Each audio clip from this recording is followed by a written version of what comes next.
Twinkle, twinkle, little star. Hey Suwani, what are you doing? Mama, I am playing with my doll. Oh, you gave her name? Yes, What's her name? sweetie. Sweetie. Okay. Did you finish reading? Move a bit. Yes. Okay. Read this. Tell me a story. म्हणजे मला एक गोष्ट सांग. very good. And this? Do as I tell you. Means जे मीने सांगितलं ते कर. very good. And this? Tell me his name. म्हणजे मला त्याचे नाव सांग. अरे वा, very good. You can play now. Okay. Let's start a video. नमस्कार. हॅलो. तर मंडळी, आजचा हा व्हिडिओ खूपच महत्त्वाचा आणि स्पेशल आहे, कारण मला खूप साऱ्या मदर्स किंवा पॅरेंट्सने कॉमेंट केलेले असतात की मॅडम तुम्ही मुलांना इंग्रजी शिकवायची सुरुवात कुठून करायची किंवा कशी करायची. तर आज मी तेच तुम्हाला सांगणार आहे. तर हे काही एवढं मोठं रॉकेट सायन्स नाहीये, खूपच इझी आहे. तुम्हाला माहीतच असेल, मी तुम्हाला सर्व आधीपासून हे सांगत आली की आपण आपली मातृभाषा कशा पद्धतीने शिकतो. आता सपोज आपण आपली मराठी भाषा किंवा आपली बोली भाषा आपण केव्हा बोलायची सुरुवात केली, जेव्हा आपण 2, 2.5, 3 वर्षाचे होतो तेव्हा आपण थोडं बोलायला स्टार्ट करतो. तर तेव्हा आपल्याला कोणी शिकवलं होतं का की हे ग्रामर आहे, हे वाक्य आहेत, हे बोल नाही. तर ते आपण आधी ऐकलं, ऑब्झर्व केलं, मग आपण बोलायला स्टार्ट केली. तर सेम तीच पद्धत आपल्याला इंग्लिश लँग्वेज शिकत असताना सुद्धा यूज करायची. आपण का उगाच मुलांना ग्रामर हे ते सांगून उगाच कन्फ्यूज करत असतो. तर आपल्याला सेम तीच पद्धत इथे सुद्धा यूज करायची आहे. मुलांना माहिती आपल्याला की आपल्या आजूबाजूला ते इंग्रजीचं ॲटमॉस्फिअर नाही, पण आपण आपल्या मुलांसाठी ते क्रिएट करू शकतो. हो, आई वडीलच मुलांना काहीही कुठलीही स्किल शिकवू शकता. म्हणून आपल्या घरात ते ॲटमॉस्फिअर किंवा वातावरण नसेल तर ते क्रिएट करा. मग ते तुम्ही कसं करू शकतात.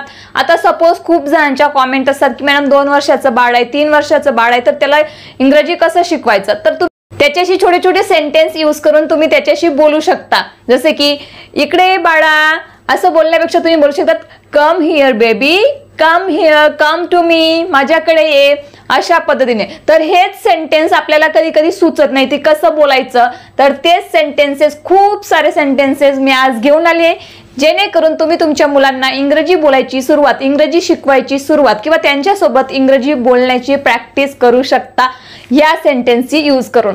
तर आजचा हा व्हिडिओ तुमच्यासाठी खूप महत्त्वाचा आहे, म्हणून हा व्हिडिओ पूर्ण बघा. ह्या व्हिडिओला लाईक करा आणि तुम्हाला कसा वाटला हा व्हिडिओ ते आम्हाला कॉमेंट करून नक्की कळवा. चला तर मग आज आपण खूप सारे भरपूर सेंटेन्स शिकणार आहोत. चला तर मग शिकूया. चला तर मग तुम्ही रेडी आहात ना. तर मित्रांनो, आता तुम्ही विचार करत असणार की मॅडम आम्हालाच इंग्रजी येत नाही तर आम्ही मुलांना कसं शिकवणार. तर असा काही विचार करू नका. तुम्ही शिकत असताना सुद्धा तुम्ही तुमच्या मुलांना शिकवू शकता. उलट जेव्हा तुम्ही शिकत आहात तेव्हा तुम्ही चांगल्या पद्धतीने शिकवू शकतात, कारण तुमचीही प्रॅक्टिस होईल, मुलंही शिकतील आणि तुम्हीही शिकणार. कारण जेव्हा मी इंग्रजी शिकत होती तेव्हा सुद्धा मी सुवानीला तेव्हा शिकवलंय, कारण मीही काही इंग्लिश मीडियमची स्टुडंट नाहीये. मी स्वतः शिकली आणि मगच माझ्या मुलीलाही शिकवलंय, शिकत असतानाच शिकवलंय. तर तुम्ही सुरुवात कुठून करू शकतात, छोट्या छोट्या सेंटेन्स पासून. जे आपण मुलांसोबत, आता लहान बाळांसोबत आपण काय बोलत असतो की हे कर, हे लवकर कर, इकडे ये, हे खा, थोडं एक घोट तरी घे, एक घास तरी घे, हेच वाक्य आपण मुलांसोबत बोलत असतो. तर तीच प्रॅक्टिस करायची आहे इंग्लिशमध्ये. हे कर, डू इट, एवढं सिंपल आहे. हे कर, डू इट, डू दिस, या पद्धतीने तुम्ही बोलू शकता. नंतर हे लवकर कर, do it fast, do it fast.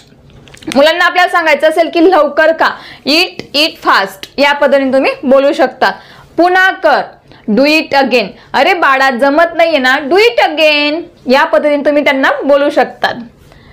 आत्ताच कर, डू इट नाव, आत्ताच कर किंवा आत्ताच्या आत्ता कर असं सांगायचं तर तुम्ही बोलू शकणार डू इट नाव किंवा do it right now, do it right now. हे माझ्यासाठी कर, डू इट फॉर मी. मुलांना आपण खूपच सांगत असतो तुझा मूड नसेल ना तरी राहू दे, माझ्यासाठी कर, तर तेव्हा तुम्ही बोलू शकतात do it for me.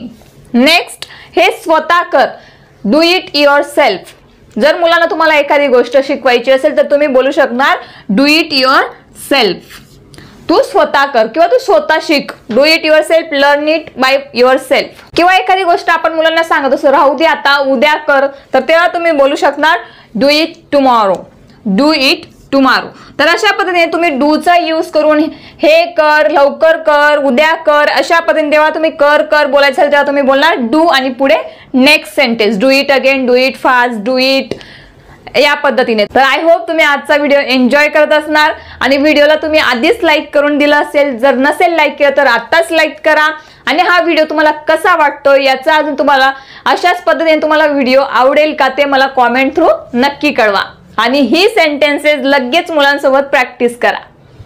Next आपला आहे हे काय आहे. मुलांना आपण विचारत असतो हे काय आहे, व्हॉट इज दिस, किंवा ते काय आहे, what is that. What is this, what is that. नंतर आपण मुलांना काही सांगत असतो तर मुलं तिकडेच कुठंतरी बघत असतात, तर आपण काय विचारतो, तिकडे काय आहे किंवा तिथे काय आहे, व्हॉट इज देअर. तर तुम्ही त्यांना विचारू शकतात व्हॉट इज देअर. त्याच्यानंतर तुझे नाव काय आहे, व्हॉट इज युअर नेम. मुलं पण एकमेकांना जेव्हा नाव विचारत असतात तेव्हा त्यांना सांगा की इंग्रजीमध्येच विचार, व्हॉट इज युअर नेम. जेव्हा आपण मुलांसोबत अशा लहान लहान वाक्यांची प्रॅक्टिस करत असतो तर मुलांनाही त्याचा अर्थ, कारण आपण ऍक्शन सोबत करत असतो, ऍक्शन सोबत करायचंय, एक्सप्रेशन सोबत करायचंय, म्हणजे त्यांना लगेच त्याचा अर्थ लक्षात येईल. आणि पुढे ते जेव्हा प्ले सेंटरला सिनियर केजी, ज्युनियर केजीला जातील तेव्हा त्यांचा गोंधळ होणार नाही. म्हणून तुम्ही आताच घरापासून सुरुवात करा त्यांना इंग्रजीचा ऍटमॉस्फिअर क्रिएट करण्याची. तर नेक्स्ट आहे हे करू नको. आता आपण मुलांना नेहमी हे करू नको, ते करू नको हे तर बोलतच असतो, तर तुम्ही बोलू शकतात don't do it, don't do it. काही काही पालक काय करतात, एखाद्या वेळेस आपल्याकडे गेस्ट वगैरे आले असतात तेव्हा मुलांना एकदमच इंग्रजीचे सेंटेन्स त्यांच्या समोर बोलायला लागतात, तर तेव्हा मुलं गोंधळतात, म्हणजे गोंधळतात. म्हणून त्यापेक्षा गेस्ट आलेले असतात तेव्हा आपल्याला बोलायचंच आहे, तर आधीपासूनच त्यांना शिकवायची सुरुवात केली तर तेव्हा ते गोंधळणार नाही आणि आपलाही अपमान होणार नाही. म्हणून नेहमी लक्षात ठेवा, आता जी आपण ही सेंटेन्सेस शिकत आहोत ती आत्तापासूनच सुरुवात करा मुलांशी बोलायची. ओरडू नको, डोंट शाउट, ओरडू नको, डोंट शाउट. रडू नको, डोंट क्राय, रडणं बंद कर, स्टॉप क्राईंग, रडणं बंद कर, स्टॉप क्राईंग. मला दे, गिव्ह मी, किंवा मला ते दे, गिव्ह इट टू मी, या पद्धतीने तुम्ही बोलू शकता. मला दाखव, शो मी. आपण मुलांना बोलतो तुझ्या तोंडात काय दाखव मला, तर तुम्ही बोलू शकता show me. What is there in your mouth, या पद्धतीने. माझं ऐक, लिसन टू मी. माझ्याकडे बघ, लुक ॲट मी. आता रिसेंटलीच मी एक व्हिडिओ बनवलाय, त्याच्यामध्ये मुलांसोबतचे जास्तीत जास्त सेंटेन्सेस मी ऍड केली, तर हा व्हिडिओ तुम्ही जाऊन नक्की बघा. याची तुम्हाला अजून तुमच्या प्रॅक्टिस मध्ये ही सेंटेन्सेसची भर पडेल. नेक्स्ट आहे मला माहिती आहे. मुलांना जर असं बोलायचे असेल की मला माहिती आहे किंवा मी ओळखते, तर तुम्ही बोलू शकतात आय नो, आय नो. मला माहिती नाही, आय डोंट नो, किंवा मी ओळखत नाही, तेव्हा सुद्धा तुम्ही हे सेंटेन्स यूज करू शकतात, आय डोंट नो. त्याच्यानंतर थोडं बाजूला हो, मूव्ह अ बीट, हळू चाल, वॉक स्लोली. एक घोट घे, टेक अ सिप. मुलं एखाद्या वेळेस ज्यूस वगैरे आपण बनवून देतो तर ते पीत नसतात, तर आपण बोलू शकतो टेक अ सिप बेबी, किंवा टेक अ सिप बेटा, या पद्धतीने पोलाइटली बोलायचे. मुलांना आपण जेवढं पोलाइटली बोलतो ना तेवढं ते लवकर शिकतात. किंवा मुलं जर खात नसतील तर आपण त्यांना बोलत असतो एक घास तर खाऊन बघ, किंवा एक घास तर घे, तेव्हा तुम्ही बोलू शकतात take a bite, take a bite. एक घोट घ्या असं बोलायचं असेल तर टेक अ सिप, एक घास घ्या असं बोलायचं असेल तर टेक अ बाईट. किंवा चव तर घे, चाखून तर बघ, तेव्हा तुम्ही बोलू शकतात टेस्ट इट. पहिले खाऊन तर बघ, पहिले चाखून तर बघ असं बोलतो तेव्हा बोलू शकता taste it first then decide. नंतर तू ठरव तुला खायचे आहे की नाही.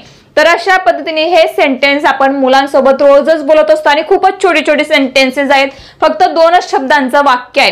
तर तुमची लवकरात लवकर तुम्ही शिकणार आणि मुलंही लवकर शिकतील, कारण 2 ते 3 वर्षाच्या मुलांसाठी ही वाक्य खूपच युजफुल आहेत, म्हणून त्यांच्यासोबत नक्की प्रॅक्टिस करा.